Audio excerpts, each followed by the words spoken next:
Hi everyone, welcome back to my channel. ఇవాళ ములక్కాయ టమాటా పచ్చిశనగపప్పుతో చేస్తున్నాను. స్టవ్ ఆన్ చేసి ఆయిల్ వేసి పోపు గింజలు వేసాను. వేడయ్యాక కరివేపాకు, చిల్లీ యాడ్ చేశాను. తర్వాత ఆనియన్స్ పొడవుగా కట్ చేసి యాడ్ చేశాను. తర్వాత టమాటా ఒక 2 పెద్ద సైజు. పచ్చిశనగపప్పు ఒక 10 నిమిషాలు నానబెట్టాను. నానబెట్టినవి యాడ్ చేస్తున్నాను. 2 ములక్కాయలు కట్ చేసి పీచు తీసేసినవి కడిగేసినవి యాడ్ చేస్తున్నాను. పసుపు, రాక్ సాల్ట్, ఉప్పు, పచ్చిమిర్చి 2 వేసాను కాబట్టి దానికి సరిపడా కారం యాడ్ చేస్తున్నాం.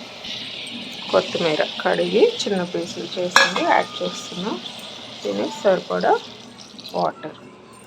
ఇవన్నీ బాగా కలపాలి. ఒక 3 విజిల్స్ వచ్చే వరకు ఉండాలి.